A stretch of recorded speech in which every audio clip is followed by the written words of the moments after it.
that fund those programs. Well, I'll tell you what you do. You give the producers of Idiocracy a long overdue Academy Award, because that's the answer. In the documentary class. I mean, so really, like, we've talked a lot about this before, and I know that, again, I don't want to ask questions. I think I know the answers too. But how much of what ails us is a result of just the lowering of standards where they ought to be raised, and the raising of standards where they ought to be lowered? Like, when does it feels like we're just over-regulated in areas that make no sense, and under-regulated in areas, like, where's the standard for rooting out fraud? Well, for a minute, it was called Doge, I guess, and then we clutched our pearls because that looked mean or capricious or something. But now, in the wake of Minnesota and what it looks like, I don't know, Will. I mean, standards and expectations must play a role in this ramp. It's true. And for that, I hold us responsible. By us, I mean every single California voting age. We do this. I'm banging on the drum here about how much money government unions spend to finance political campaigns. The fact is, we're the boneheads who vote for the people who are representing those kinds of claims on our money and our government power. We vote for this. We vote for it all the time. We prefer, apparently, based on results, we prefer performative, theatrical politics to actual getting stuff done. This is why the night in 2025 when LA burst into flame and, significant portions of the city of LA and LA County burned down in the space of about a week, this is why that happened. Where was the mayor of LA? Not that she'd be carrying a fire hose, but the symbolism is important. She was in Ghana, in Africa, attending the inauguration of the president there. Where does that fit into fighting crime, reducing homelessness, preparing your city to handle massive fires, because they do happen here? Wildfire is a regular feature of the West, and knowing that, we might have made better preparation to fight that. But no, she was off, and I think, again, this is symbolically important. I'm not saying she could have picked up a hose. Also really important, the reservoir, run by our own appointed Department of Water and Power, appointed by the mayor, was empty in the west side of the city. I mean, you know all this. I don't have to go through the catalog of data there. But this was not, as the media and Karen Bass, mayor of Los Angeles, and other elected officials tried to say, this was not evidence, these fires, of climate change. This was evidence of government incompetence. And the fact that we as Californians elect incompetent people who tell us about a dream that we want to live, where we don't have to work and we get stuff for free, and we're going to have a perfect utopian society, we vote for them. All of us. And I'm sparing individual shaming and blaming here. I did not vote for these people, but I apparently did not do a good job of communicating the disasters that would unfold if we continue to elect these kinds of people. That's my responsibility. Nor did you stomp your feet, take your marbles, and leave. Maybe you should have. Maybe I should. Maybe Chuck should. It's just so. I think I said this off mic, but I'll say it out loud.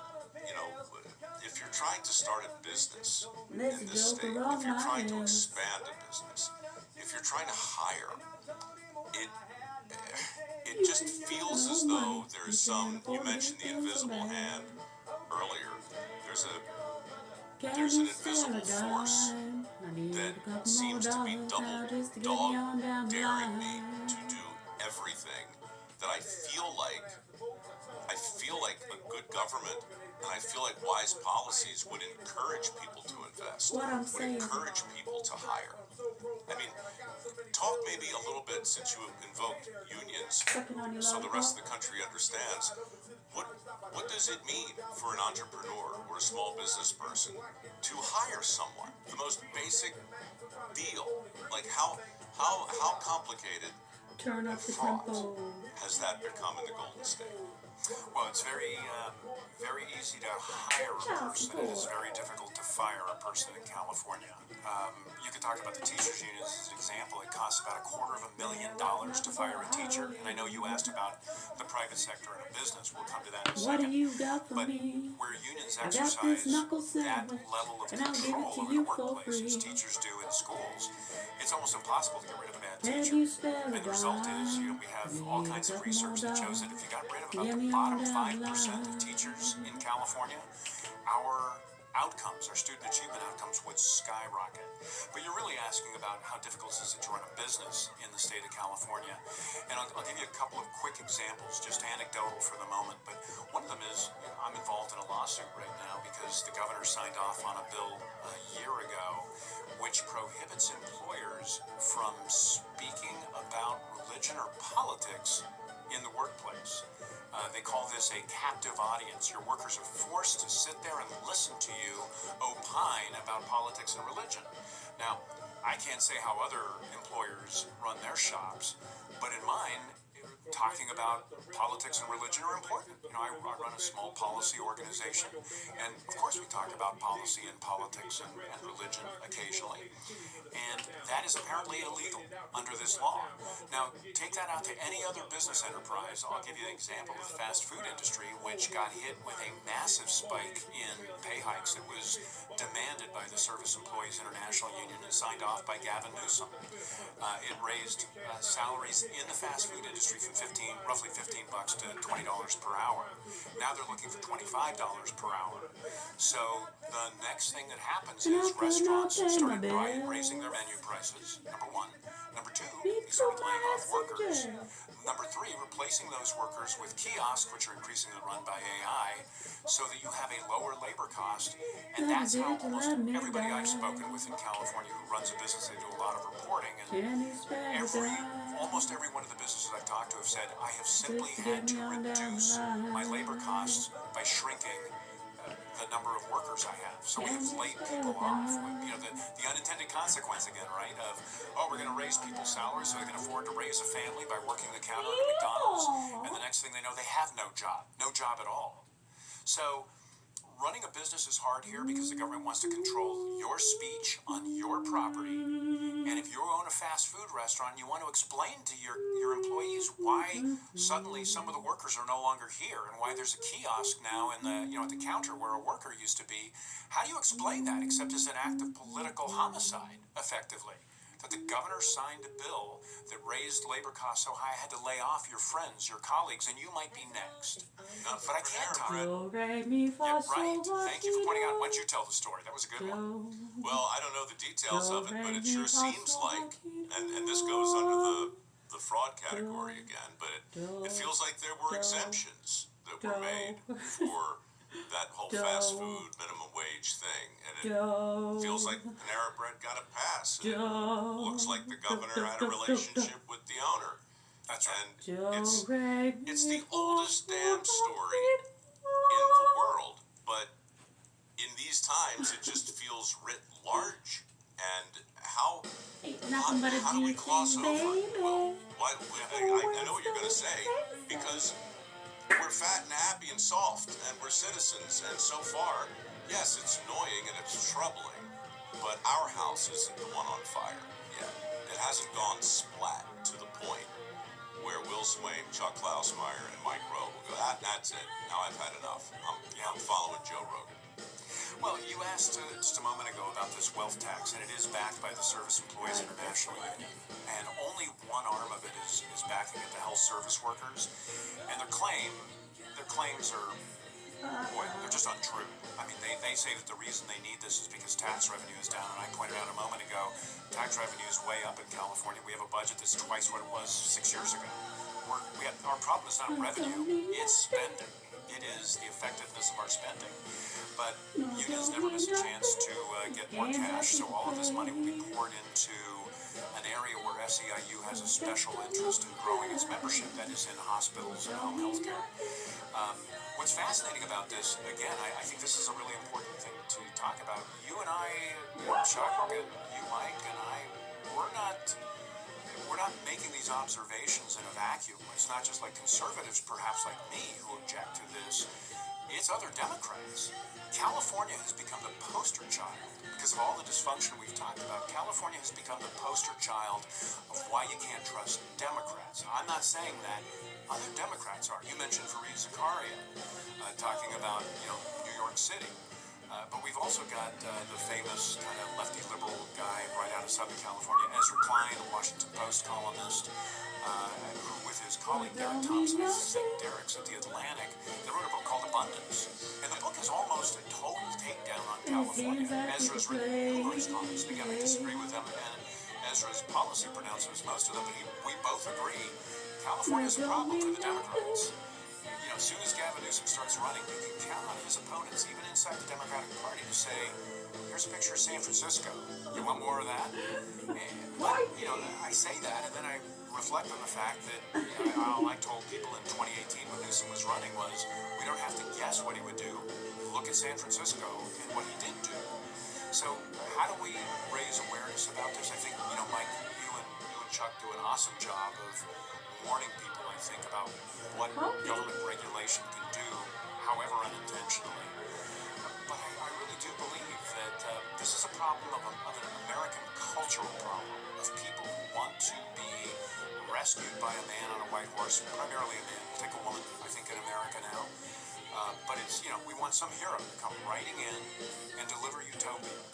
We want a king. Wow. As much as our friends on the left love to hold no kings rallies, they also want an imperial president. They want a president who's going to be unbridled, unchecked by the constitutional power. And we've got a president right now who's sort of pushing in that direction anyway. So there is a kind of bipartisan charge at the idea that we should have whatever we want. The rule book, the Constitution of the United States, can be safely ignored. We can trample people's speech rights in the workplace. We can trample people's property rights at home and in the workplace. We can screw up the cost of living dramatically and still claim that we're the guys who can fix it. I think there's just, I would ask you guys, what do you say to people who are in the middle wondering who should I vote for? I would just ask, sorry, please go ahead. I was just going to say, do not vote for people who tell you they can deliver utopia. The fixes here are going to be very, very painful. We did not get into this mess in the last couple of years, even the last 6 years. I'll give you one other example here. California for 40 years has violated federal immigration law. And so when Donald Trump decided he was going to finally shut down the border and end the kind of lawlessness around immigration in California, by the time those federal agents came here, undocumented people were really built right into our communities. We all know or suspect we know somebody who's here illegally. They're frequently going to our churches, and kids go to our schools. We shop in the same stores quite frequently. And then all of a sudden this whole thing is disrupted by a president who is, I would argue, legitimately and reasonably concerned about the problem of this lawlessness. But it took 40 years to get here. And look what the blowback was as soon as Donald Trump announced he was going to really stick to, be faithful to federal immigration law. People burned down LA. They held up traffic in San Francisco, blocked bridges. It is a really tragic thing. It is going to be hard to break and reset these bones that have been badly broken for decades now, I think. Chuck, you lived here longer than I have. Yeah, that's true. What would it take to send you back to Baltimore or someplace else? Yeah, I think I would go someplace else. I feel like I'm this close, but my job is here now, and about that. If my job left, I'd be inclined to follow, Mike. I think it's an interesting question because, famously, Joe Rogan, right, heads off and goes to Austin, and Ben Shapiro was in L.A., and I think he's in Florida now, perhaps. Elon Musk is. But look, how about this? Since it's on everybody's mind, by everybody's I mean mine, talk about what we're talking about in the context of half the Congress losing the ability to stand. Simply stand up. I get it. They were trolled. I get it. they were put in a corner. Chevy trucks are as dependable as the Chevy.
Oh, the coming of age, as they say.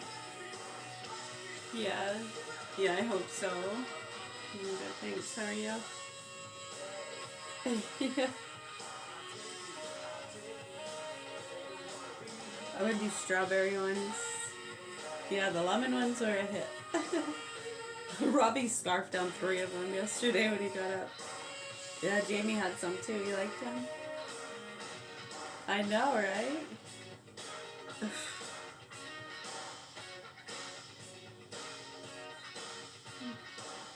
Yeah, that kind of cycles through every once in a while.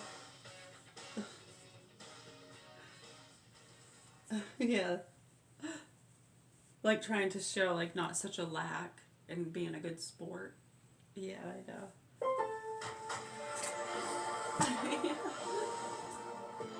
I'm good, thanks. How are you?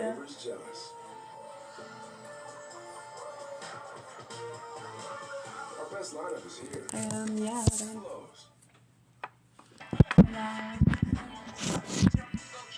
It's falling. Yeah, so yeah, with the primer, you like it better with that?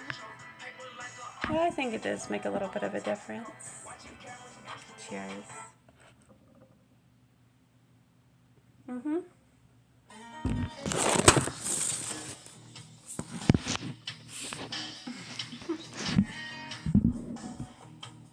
Yeah, it's by the Sesame Street brand. Thank you. I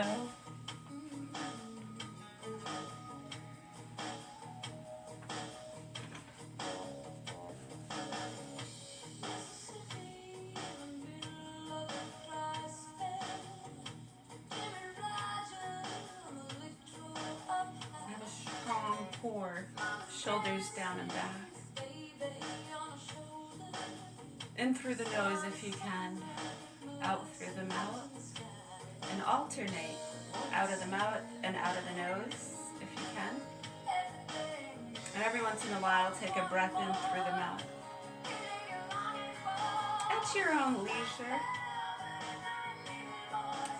Season to your taste, my dear.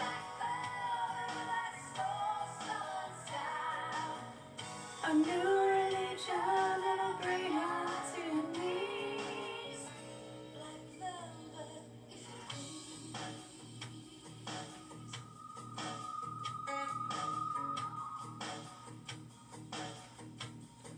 Slow, controlled movements. I'm not really into a lot of reps, you know? I mean, one really good one can be way more beneficial than 100. You don't want to overwork yourself.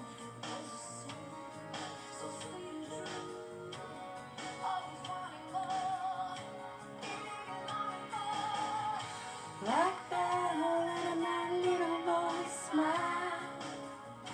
Black velvet and that slow southern style. A new religion that'll bring you to your knees. Black velvet, if you please.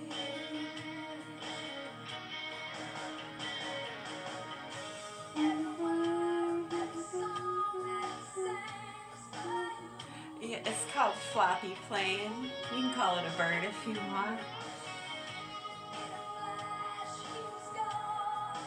Happened so soon. I really hope the proper authorities here in Augusta, Maine help our children.